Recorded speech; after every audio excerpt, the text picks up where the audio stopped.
Alignment in the correct hole is perfect. Yeah, we have to check on Christian now every single time. It's now the third trigger that we install in that engine. That is out of context.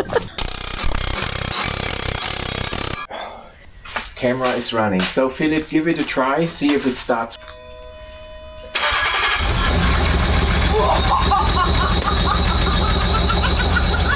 Okay, we got oil pressure. We got a happy Vera.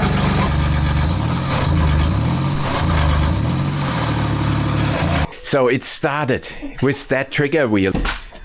We're going to explain in the evening why it did not start with a brand new OEM trigger wheel. Because that's what we figured out. So we are filling the fluids now.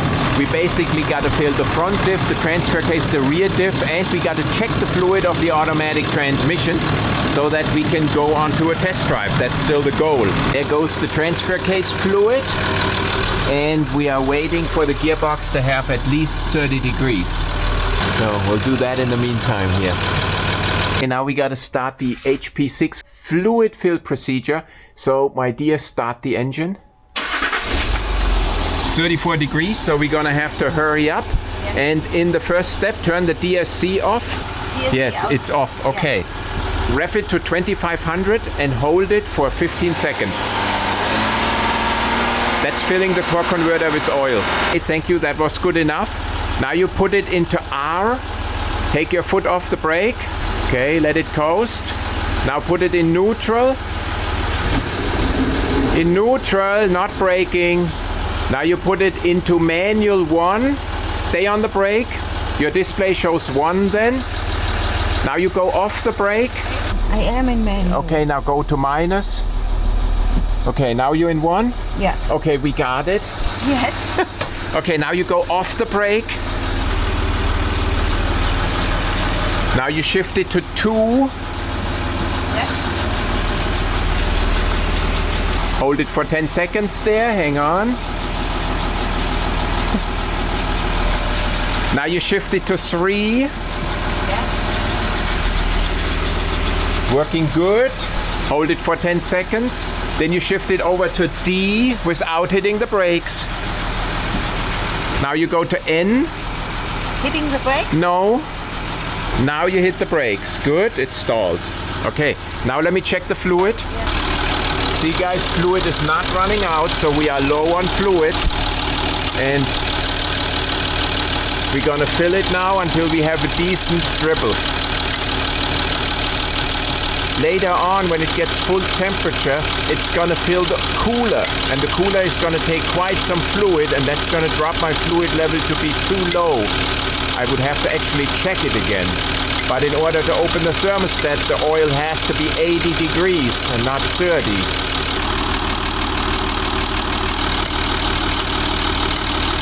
So I got all the fluid in what I have. That's like more than 7 liters, and it's still not running out. Out of fluid, I put in everything we got, even the remaining half liter. It's missing fluid, we have to order more. But for test driving it, it's good enough. Okay. Time? It's 6 o'clock. Exactly. Yes. What are you doing? We cannot remember if we already drained it or not. No, we didn't. Oh, and it looks brand new. We should have left it in Always there. like that. The rear we got to fill with limited slip differential oil because this car actually has a locker back here, and that's a torque vectoring locker which requires special oil, and we're filling 75W140, okay, for the really rough Autobahn driving and rock crawling we do in Germany. Then we have all fluids done, and while we ran the engine for the transmission, it came up with a system fault, and reading that fault, it's the diesel temperature sensor. So it's one thing after another. I just cured yesterday that oil temperature sensor thing, and now we got a diesel temperature problem. So 1.5 liters are in, and we can close this up and all fluids are filled. And I broke the pump because I'm so strong. Yeah, you broke the pump again. So we got to tighten up the rear suspension in right height. The lower arm, the hub carrier bolt, gets 175 Newton meter, and that one is a bearing. Oh, the Uga Duga already had it at 175. Awesome. So we're gonna get the rear suspension now in right height. Our air shocks are still empty, so I won't push it off the lift. That's kind of important. You can really screw up here. Okay, and it gets 485 millimeters to the wheel arch up there. 490, okay? Good. Good. Now it's in right height. Yes. In this position, we got to tighten now the upper suspension bushings and the lower suspension bushings, because those are rubber bushings. Lower suspension arm bolts get 275, and I'm supposed to say that in a funny way, Vera said. He's no fun. See, I got it. Oh, shit. You hurt yourself. No, you hurt yourself. You got to now twist it in this Yes, direction, I know. okay? This one is... I mean, who dreamt up that position? Ah, you got it. At 275 Newton meters, okay? Stuff stops to be funny.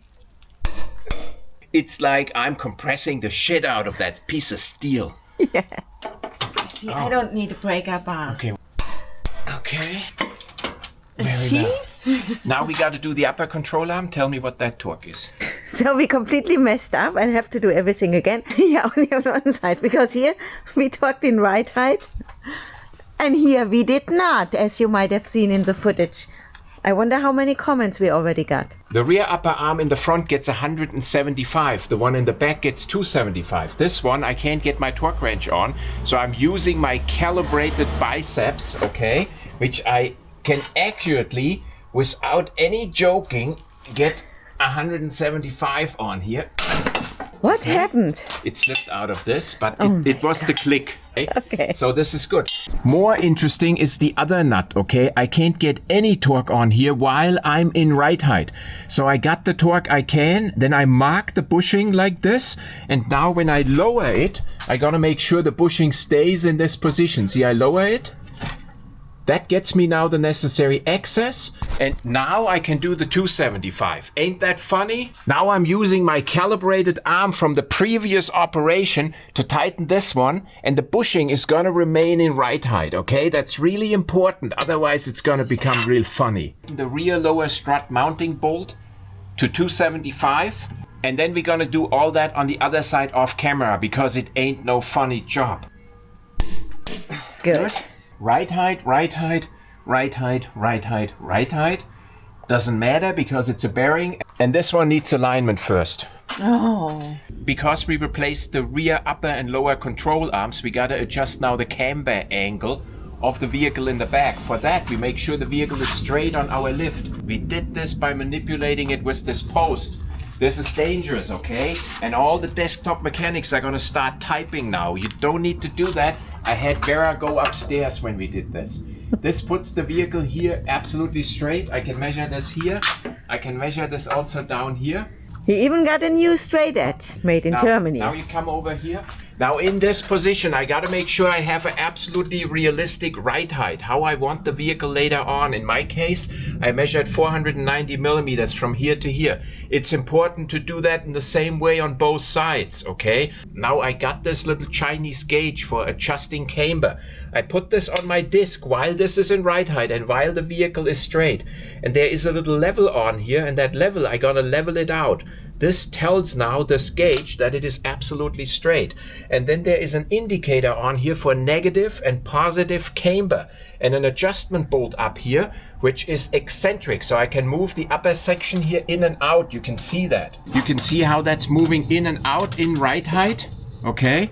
And the vehicle specification is 0.75 degrees negative camber. Negative camber is the upper edge standing inward and the lower edge standing outward, like some sick BMW driver, or straight is 0 degrees, like a solid axle on a Toyota. So we want to do something in between. I'm gonna go to about 0.25 negative, so something in between the sick BMW driver and a Toyota. I want to read the gauge. You come up here and you look with me at the gauge. Anything for my dear. See, right now the bubble is here absolutely 0. That's Toyota mode. And now I'm gonna move it a little bit over to 0.25, okay?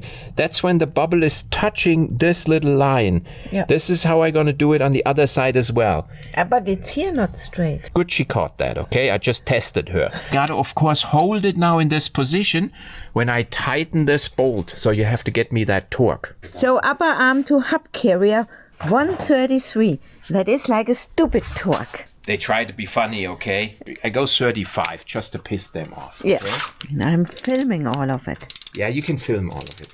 That's good enough, okay? Gets us a video and a lot of desktop mechanic comments. I'm sorry. And the desktop mechanics are on another level these days. It's unbelievable. Yeah, lately they start typing while they watch the video, okay? It's like multitasking. Luckily, it's only 133. Now I check my gauge, and we somewhere between the crazy BMW driver and Toyota. Good. We almost forgot to tighten the rear tolling bolts with 175 in right height, okay? And we mark them, and now this side is done. Why can't you do a little check mark like I do? Because that's how you do it here. This is German precision, okay? Everything done in right height, including camber angle.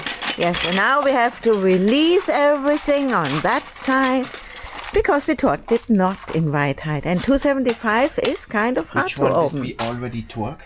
So here we got right height. We do that off camera, I think. Yes, I think so too. I knew it wasn't off camera. 275 Newton meters. Good. So on the right hand side, I can't adjust the camber the same way I did on the other side, okay? Here, I can't even get to a crazy ass BMW driver level. I'm like in a crazy ass tuned my Honda level at 1.5 degrees and not quite. And the reason for that is this upper suspension arm is aftermarket and it's out of spec. It doesn't get me that range and it's geometrically not where it's supposed to be. So we're gonna have to remove this arm down the road, either modify it or replace it with another one. I had this before, that's why you're not supposed to get aftermarket suspension arms. It's better if you use your OEM ones and replace the bushings, because you have exactly something like this happening. And are those cheap as aftermarket, or did you buy Lemmförderer or Mayele? So, and that's the one getting the stupid torque of 133. I go with it. You can see that this wheel is completely crooked, okay? This is absolutely no-go. This is a huge construction site. Might not get TÜV. We might not get TÜV. If he sees that, we might not get TÜV. But typically they don't check the alignment at all. So we finally can torque the drive shaft nut because I can step on the brake. Okay, now Good. I do the other side. Torquing in the rear. They get more. 350. Yeah. You can see him. So we're gonna stake the drive shaft nut, which we of course did not replace. Oh, this one actually is new. Because the other one was majorly corrupted. The rear ones. Good. Now we gotta fix the air suspension. Okay, I didn't know it was broken. So brand new wheels. Brand new tires. Brand, But yes. nice tires from Friedestein. We're gonna have to put them on temporarily for our first test drive. See if everything is working, and we still have to fix that diesel temperature sensor. Ah, shit. Now the strong man lifts it with one arm. Because I got years of experience. Yes. Good. Perfect. We're lowering him down. And of course he will be in limp mode. Oh my god. Now we gotta fix the air suspension. Yes. Oh shit. They fixed that yesterday. And it popped. Perfect. Let's first try the basics. We put our fuse in. Okay. That one from the bottom. Yeah. What do we miss here? But air suspension is in. Okay. So this thing should actually now kick in the compressor. There's a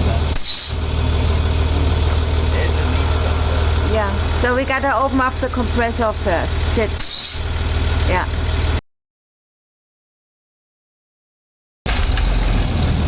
Okay, let's see if our air compressor is starting now. Air compressor is starting. Yes. Yeah. It's quiet. It's not yet moving. Oh, slowly. Oh, now Christian forgot to press the magic button. It's probably in his gap tool. Oh my God, I cannot believe that happened. So what did you do? I had to push some buttons. Yes. We're down to one fault. And what about the EGR now?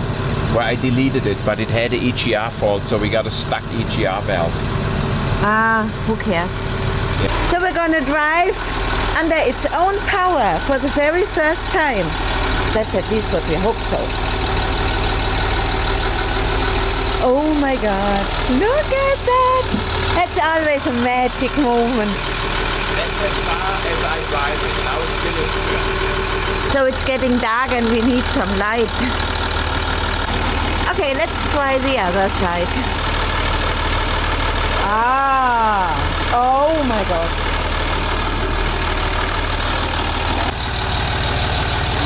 Look at that. Oh, it's a bit tight.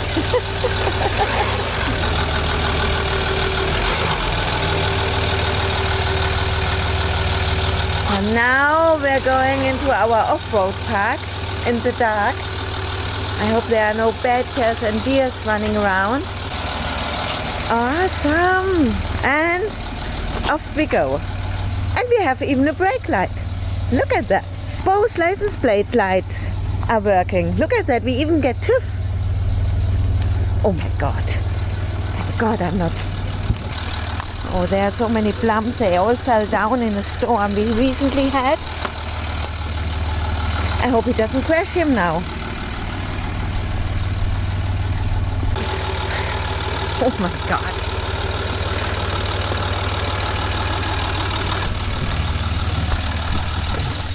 So our trees are now full of apples and walnuts, which means the branches are much lower now. And remember, guys, that's where Christian got stuck with our Prince Charming.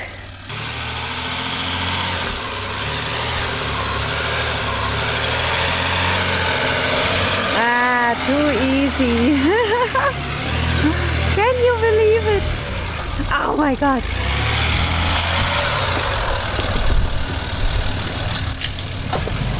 Whoa, that was a close call.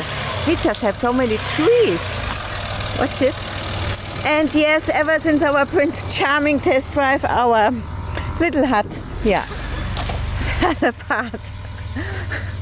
Oh my God, I cannot believe we got that thing back running. Unbelievable.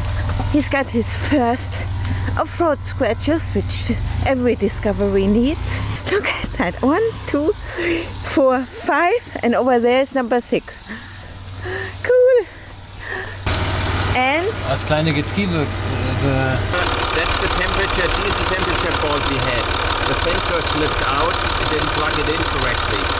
There, now it's snapped in. So that fault is gone. And Christian was stressed already. Now, yeah, you never know what it is, but the car does have still a lot of problems. First of all, the small gears don't work. The transfer case doesn't shift. The EGR valve suddenly in the front is stuck. We apparently fixed the air compressor thing. And for the TÜV, we're gonna have to fix the angle of our rear wheel. That caster is completely wrong. We still got an issue with the wish-wash fluid. You know, this is not some Simon Fortman video where you patch everything up a little bit and then you can drive around.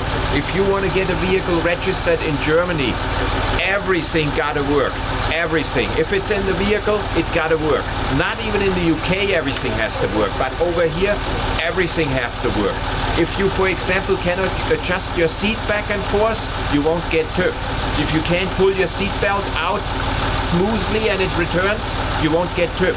If your freaking wiper blade is a little bit ripped, you won't get TÜV, and so on. And we still got quite a lot of problems, and I still have no sense of humor today. So Philip did a really good job driving through our property, especially without the small gear. And Yes. did you notice how overgrown everything Yes, is? I said it in the was camera because it's full of apples and walnuts. Yeah, it was a lot tougher to get through. Also, the brake booster, the pedal is going all the way Oh, in. I was worried about that. So we're gonna have to replace the brake booster as well. That's another 250 euros. So it keeps on adding up. But the vehicle, once we're done, is gonna be very sound. Okay.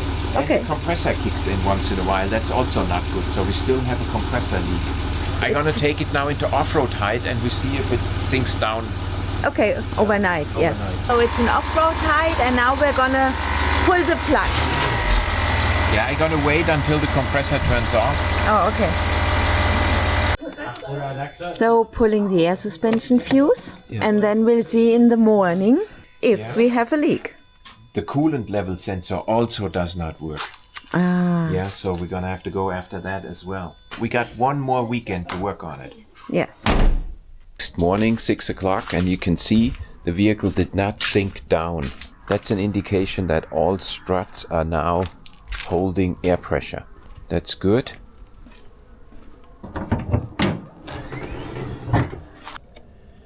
We can re-enable the air suspension here. Good.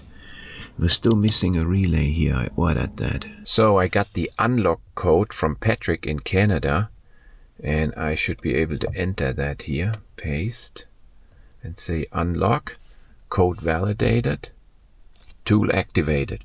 Very well. So now we got full usage of our GAP2D tool from Gap Diagnostics. The terrain response is now working. So something changed overnight. That's good. But I still can't shift the low here. Maybe it's the switch. Here I'm using my gap tool to diagnose the switch from the transfer case, and you can see here it's in high. If I push it up, it reacts here. Okay. If I push it down, it doesn't react. Okay. So it's just a problem with this switch in here. And if you got a case like this and you have a good diagnostic tool like a GAP2D, it solves this problem. It pays off for it really quickly, because most likely if you would go into a shop and have this fixed, they replace this entire thing for probably 1,000 euros. And I'm gonna open this up. I'm pretty sure I can fix that switch. Can't be that hard. Okay, I'm back from work, and I tell you what, Vera cleaned this car in here like there is no tomorrow. It smells brand new. She's using this stuff here, which is a German product, and this is like if you have a smoker in your household and you use that for your couches and stuff. That is absolutely awesome. And she used one of those vacuum cleaners which sprays on water and then sucks it back out the way you see it in all kinds of YouTube videos. She borrowed that from a friend. It's incredibly clean and fresh in here. Unbelievable. And this vehicle had like mice nests in it. I gotta go after this switch. It's not working and it's bugging me. So according to Simon, all I gotta do is give this a pull. Simon is right, as always. It's an old car. There we go. Popped. Okay, there's the clip coming out. Okay, better do that off camera. So this came out with a big bang. We're gonna disconnect this here. And it's raining again. Comes off here. So I tested this module in Vera's car and it's working fine. So it's not the module, it's not the switches, and my gap tool is not receiving the signal. So I'm gonna have to check the wiring from here to the ECU. So checking the cable from the inside to the control box, and both leads are good. So it's not the wiring. Now I'm gonna check the ECU. There was no cover on it. Maybe it got corrosion, okay? There is no sealing on these connectors. Water could have gotten in and destroyed something here. So here I'm looking at this connector with my inspection cam, and you can see that it's looking ugly, okay? There's a little bit of reflection here, but there's debris in there, and I would say also corrosion. And it's this connector, okay? The others are not as bad. First I'm gonna blow this out and use contact cleaner. Maybe that does it already. Oh, that's actually really easy to remove. Let's get this baby out. Oh boy. It's definitely not a sealed box. Okay, that's not too bad. It's not corroded here. There's a lot of corrosion on top of those. I think this does it. I hope so. Okay, here we go. Yes, it's working. Indicator works and function is back. So all it was is a little bit of corrosion on the connector because the amateurs didn't mount the cover and lost it. Perfect. Now I do have that EGR valve fault over here, and this connector looks all perfect, and it's an open circuit problem. So I may as well take out the ECU behind it, because maybe water got in there too, and that's causing my problem I had with my temperature sensor here open circuit and the EGR valve open circuit, because usually if these break, they don't break with an open circuit, okay? They locked up, they got some diagnostics faults, but not open circuit. Okay, there it is. Good. Now it's a completely sealed unit, but I think I'm gonna check out if there's any sign of water ingress or up here bent connectors. And you can see the aluminum is definitely corroded here. Oh, Philip fills his wish wash fluid container for the first time of his life. And yeah. Many people fill it in here, engine failure. Many people fill it in here, engine failure. Some fill it over there, big engine failure. Wish wash goes in here. No problem. Every time I refuel the tank, I look like 10 times if it's really diesel and not something else. That's a good idea to do that. Good. And now we're gonna do the wiper blades, okay? So here, see, if we let this snap, it will break the glass. Okay. Make sense? Wow. Look how this wiper looks. It was never replaced. There's a trick to that. I think I got it. It's a little slider and then you slide it Yes. inside towards me. Oh, this was never cleaned. You got now 40,000 people watching you cleaning the window. So the boys cleaning the car. The window, not The car. window, yes. Okay, this was not cleaned in 5 years, okay? The car was sitting 5 years. On a Discovery, the wiper blades are different in lengths. This is the correct one for this side. If you put them on wrong, they slap here against, okay? Oh, not good. Okay, I'm showing this to my son. See, this is going on like this, Wait, what? and like this, and done. Okay. Good. And look how this one looks. Oh. And the writing gotta be in the correct order. Whoa! Look at that. Look at that. They are even better than on mine. Awesome. I'm all jealous. Now, did you also bring a wiper for the back? Yes. It's still a bit crunchy, but we're gonna clean the windshield a couple stop more it. It's times. still crunchy. So listen to this. Okay, these are all probably from somebody was using an angle grinder in close proximity. That was never us.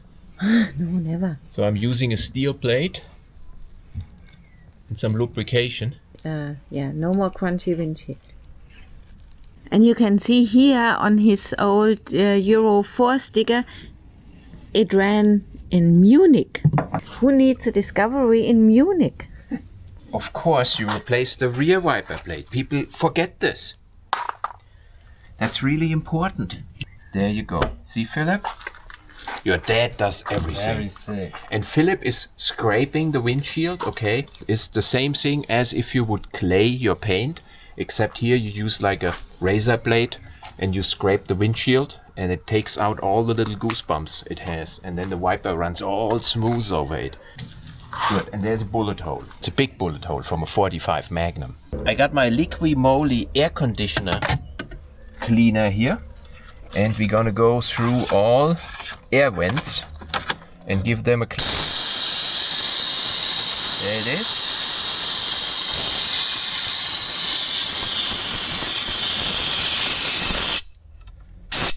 Okay.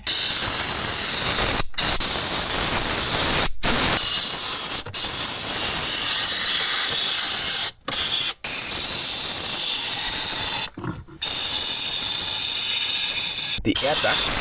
And I also put it down in here. And while we're here, we put a new cabin air filter in. And please, in the correct order. It always is in the correct order. See, there's airflow marked. I'll put this in here. There's the airflow going down. There we go.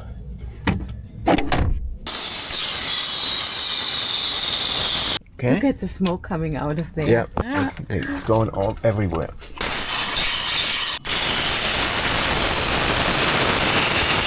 Put some light here.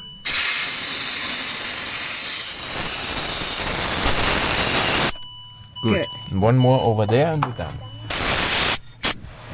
Now that's the kit he's using. The liquid moly Klimaanlagen-Reinigungspistole. Yes. And the correct liquid. And it was not cheap, I think 140 euros. So Philip is trying the rear now. Oi! Ah, look at that. It works. That's the first one we got where the license plate lights work. Yes, so we definitely get TÜV. So we're gonna fix this rivet nut here, which we stripped during disassembly. That's good. Yeah. Look how smart I am. That was an M10 and we need an M6, so we put a reducer in, but we were still able to fill this hole, okay? So we screwed this in and then we back to M6. Okay, good. Because the hole was too big. And I shit you not, this insert is more than 30 years in my drawer. Yes. They are from McMaster Car, out of our time in the US. And it's metric. Yeah, it's metric. Out of the US? That was the perfect solution here. Okay, Good. cool. We can mount the bumper now. Yes. She missed how we installed the bumper. That's not my fault, okay? She's just not paying attention. Christian told me not to turn on the camera. No, it was after. You already missed it. So But let me tell you all something. you guys get to enjoy is how we install the lights. The bumper Yes. will remain a secret. But let me tell you something. We have been working on that car for 5 days. Problem solving. And all you're gonna see most likely is how Christian clicks in the light. And everybody thinks, oh, it's all so easy. Yeah, we've been struggling big time on our basically EGR fault. Okay? The EGR fault triggers a check engine light in this case, and also a message engine system fault, and there is no TÜV with that, and we had to basically take everything apart, check the entire wiring harness back to the ECU. We could not find an open circuit, and we put it back together and now it works. So most likely it was a corroded connector. At least that's the easiest explanation to let me sleep at night, because we unplugged and plugged everything 20 times, plus I cleaned all connectors. And all cables are working. Yeah, everything seems to work now. So right now it would pass TÜV. At least this would not be a problem. And you guys didn't see any of that. Yes, but we only drove the car from here to over there and back. But about Hours. 50 times. Yes. So now we're putting it back together, put on the lights, the bumpers, and then we'll take it on the road. Yes, test drive on. Test drive it and see if that fault comes back. Because if it does, Christian's just about ready to drive Lord Frankenstein down to Spain and leave him there. No, we can drive it off a cliff because our property actually has a cliff, okay? Yes, a little cliff, 2 meters, It's like 3 no, meters. 3.5 meters steep, Yeah. okay? So all we have to do is drive back there and drive it right off the cliff. It's gonna land right on the recreational trailer park. Yeah. Oh my God. And even the test drive is illegal. They printed into the temporary license we got that it's only legal to drive to the TÜV and back, and nothing else. So if we take it now onto a test drive, this is not in conjunction with driving to the TÜV. This is Well, we have to ridiculous. test it. Well, last time the wording was that it is allowed to drive the vehicle in conjunction to acquire TÜV. And that's now, they changed that wording. Because we're in stupid Germany with a stupid government. And no, your politicians are not stupider than ours. Ours are always one more stupider than yours. Yes. Trust me. Even the ones in the UK. Everybody started typing now. Now ours are stupid. No, they're not. Ours are stupider than yours. Okay, temporary license plate valid until 28/07/25. So that's like 4 days or something, yeah, from where we at today. And we're gonna put this on using Velcro. All our viewers know that our license plates are fastened with Velcro. So please don't steal them, because if you do, I know it was one of you. So this is good enough for the test drive. Oh my God. Now we're gonna have to check the lights quickly. So this one will still get a paint job. Oh, it is like that. So yes, like this. Oh, here. Everything had to be removed, and still some of the wiring harnesses are still open, okay? So I gotta clean that back up, and I really hope that problem is gone and it was only corrosion. Yes. There was definitely water ingress here at the ECU from the transfer case. You guys saw that. That was easy to clean, and that's sitting right in front of the other ECU.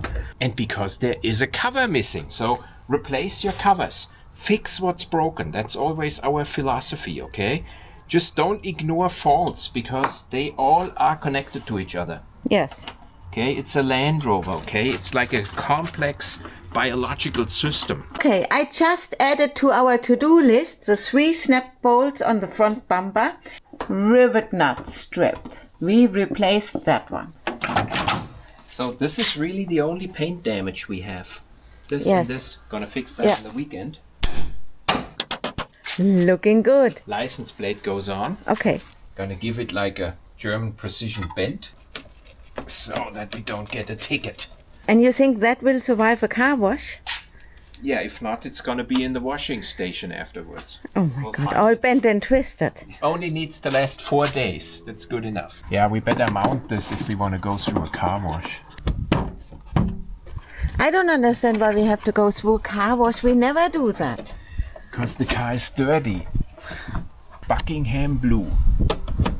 Good enough. Awesome. Let's see if Christian plugged in the dishwasher fluids for the headlights. I think you need to start the engine.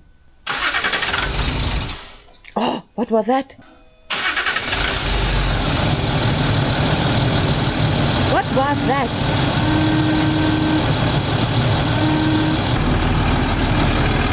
Gripping here. Also, he's gonna lift him up. I don't see anything. Okay, so we don't have a leak. It's coming from here and all the way down there. Asked him earlier about those fuses and he was completely annoyed.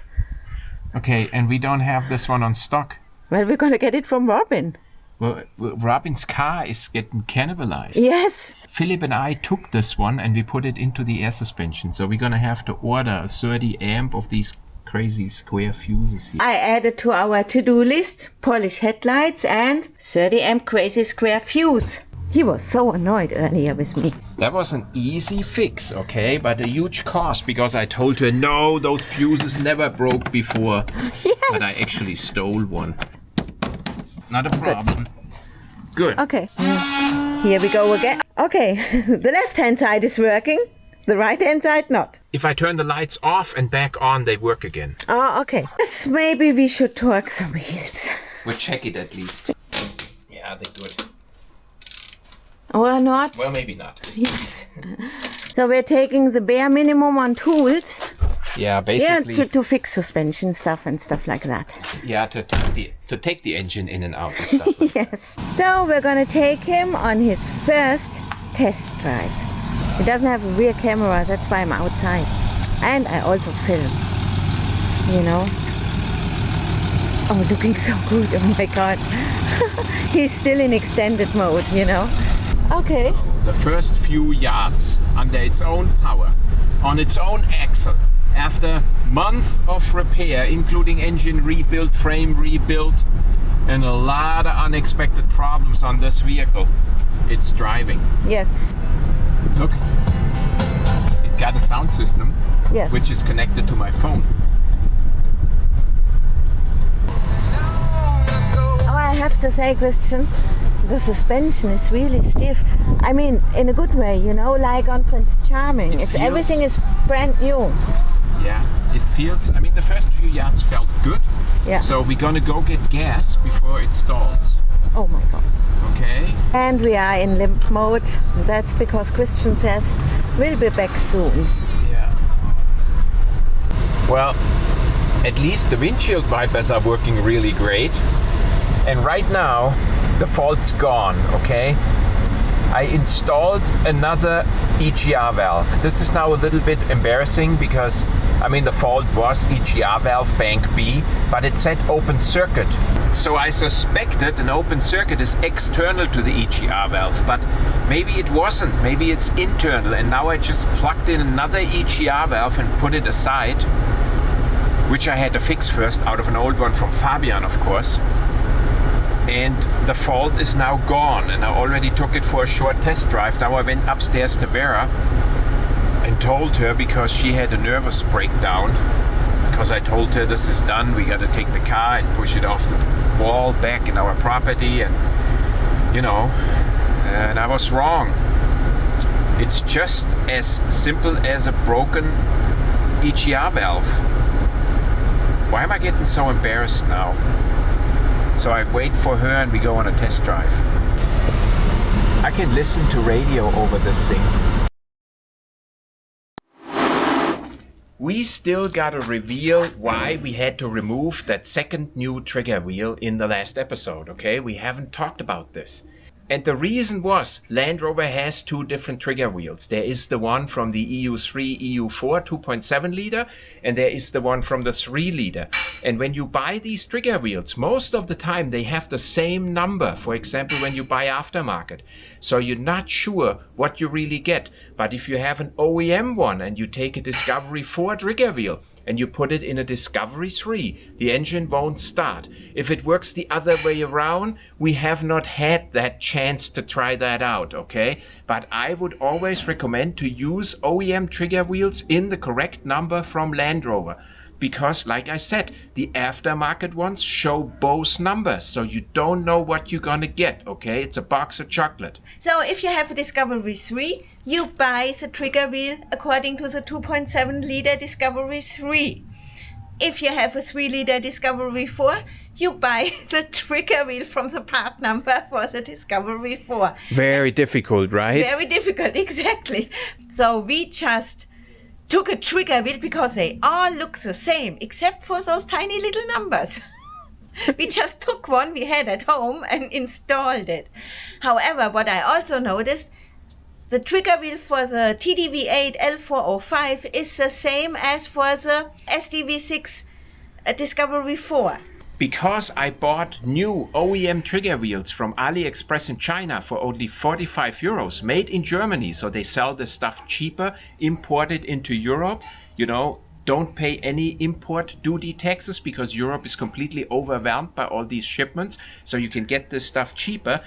I had only Discovery 4 trigger wheels on hand, and I just put it in and thought, well... So the trigger wheels look the same. If you compare them and you don't look at the part number. Yeah, and the number is only on the package, not on the wheel itself. Yeah, it's only on the package.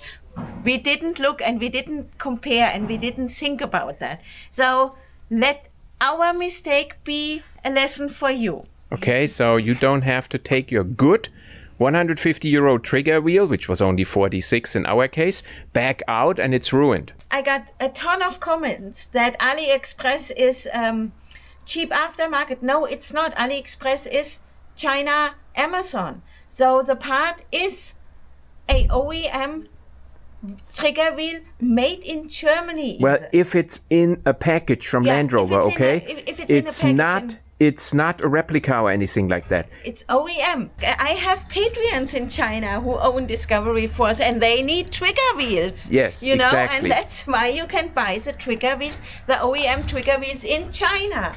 But they also import them back to Germany. That's like a re-import. Okay, so that was the missing scene. And let me tell you that I found that mistake. Not Christian. Yes, you kind of did. Okay. Yeah, I'm behind the camera. So, really, that completes this episode. I hope you enjoyed it. At this point, we want to thank our patrons a lot for their support and We'll see you next Sunday. continuing with our Lord Frankenstein. We're going to register it and we're going to do the absolute last repairs and then it's done. You're going to see something new, most likely our vacation out of Spain, which will be great, trust me. Yes, but there's also going to be a great rescue mission on Lord Frankenstein. Okay. That's going to be awesome. I have to cut that. Well, maybe I leave it, okay? Yes. And then down the road, you're gonna see some of this here, but not all because we just showed it and we're not even gonna talk about this now. But you can see, we'll keep busy. Yes, we are busy. Okay, we're done.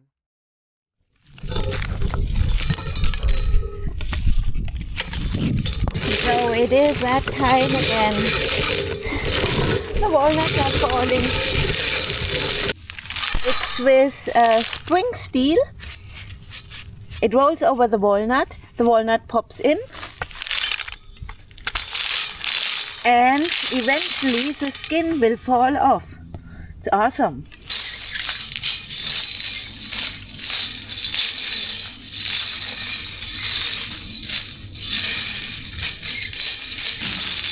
And I will be doing that for the next 4 weeks every single day. Up there, that was walnut tree number 1. And here are many more, all the way over there. And trust me, I hear the badger crunching on my walnuts every single night. And I have about 10 trees to collect. So I get a lot of nuts this year. We eat them every single day.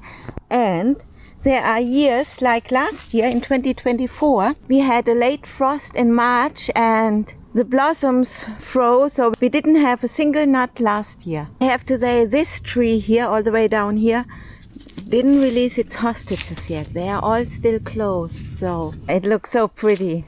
The fall time is really the best time in our garden. The apples, I have to collect every day all the apples. And look how many apples we have this year. And I don't do anything with them because nobody eats that stuff in our house. And we cannot store apples. Our garage is occupied with different things.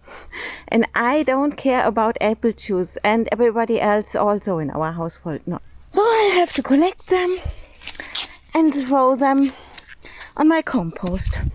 And I don't feel bad, because it's a natural resource and it grows back every single year. But look at that tree. They also don't want to die. Look at that. It's been like that for 15 years. That's when we bought the house, actually 16 years ago. Unbelievable. Look at that one. It has so many apples. I bet if there's a storm coming while the leaves are still on and the apples, that branch is gonna fall down. So we cannot park our cars underneath that apple tree at the moment. So we only have 2 parking places here for Lord Frankenstein, and usually Prince Charming parks here because I'm the one who has to shop.